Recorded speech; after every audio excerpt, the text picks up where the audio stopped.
Hey guys, have you ever bought a piece of gear that when you got it home you totally realized that there's a lot more that you need to have with this piece of equipment that you bought that you weren't too sure about? Well, today I will share my hole-in-one gear hole experience and let's see what that's about, okay?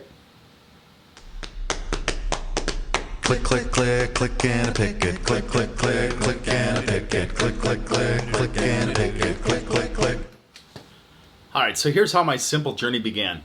I used to work for myself in my own auto body shop from 1996 until 2016. And I think about the year 2004, we were still using Polaroid film to send the insurance company pictures of the collision damage before they would approve the appraisal and send us a check to fix the car. And I came across an instance where the insurance company wanted digital photos, and I thought, I don't have a digital camera.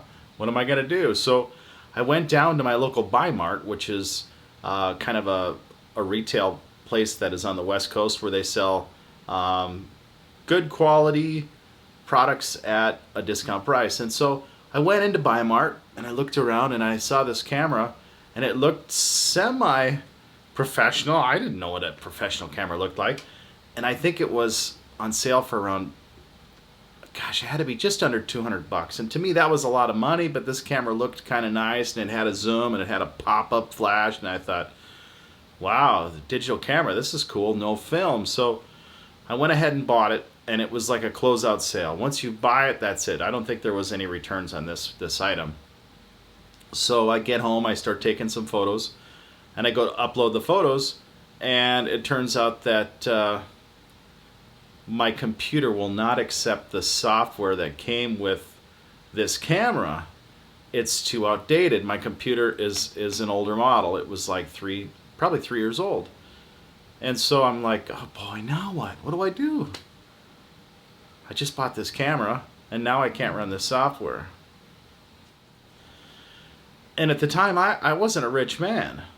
So, and I still am not a rich man, but $200 for a camera was a lot of money for a camera now that I can't really return. And so I went down to my computer guy and I asked him, I said, hey, is there any way we can get this newest version onto this computer through maybe a little bit of an upgrade? And he's like, no, man, your computer, it's all outdated. It's past 3 years old. He says, you need another computer. And I'm like, no. How much is a new computer? Oh, $350. I'm like, oh, boy. So at that point, it was like, if I bought a new camera, I'd be into it at least another $200. And at that point, would the next camera that I bought be supported with the software that was on my old computer? Probably no. So I was pretty much forced to have to upgrade my computer to a $350 computer. And after the time I was done, this Fuji FinePix, gosh, I want to say it was like a 4000S or something. It wasn't that great on the photos. It worked for what I needed it to do, but it wasn't that amazing for all that money paying to upgrade. So I guess my tip for you is this. If you buy a camera and you intend to use their software that comes with it to edit your photos, make darn sure that your computer will support what they offer. If it says Windows blah blah blah, use Windows blah blah blah. Make sure that your computer has that or can use it, okay? So that's super important. But at the time, one other thing I didn't realize is I could have taken the SD card out and put it directly into my computer, and it may have opened up those files. I may not have been able to edit it, but I could have at least copied it and saved those files. I was expecting to upload their editing software with whatever deluxe editing things that came with it. So they got me.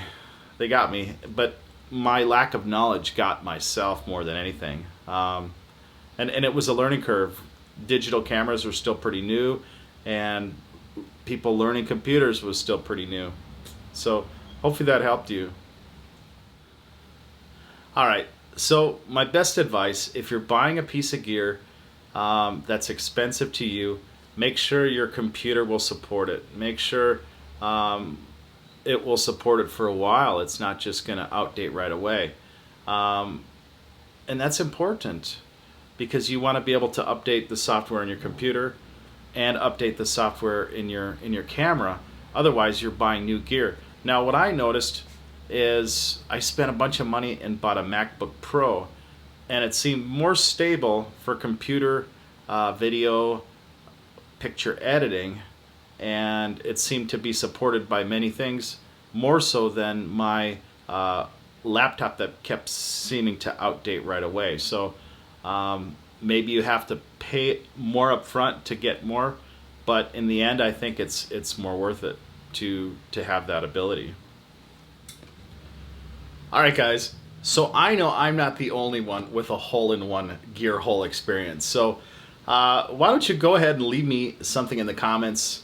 Tell us about your gear hole experience where buying a piece of gear holed out your wallet. It just took everything out of it. I'd be really interested to hear that. And maybe I can learn something and everybody else can learn something from your experiences also. So that's kind of why I'm sharing these things. If we create an awareness before you buy something, then maybe that seed is planted for something to grow, so it will keep somebody else from having to have a deep hole experience, and maybe they just have a little hole. All right, so that's my shtick for today. So if I've helped you, go ahead, throw me a like, please subscribe, and let's grow together. Thank you.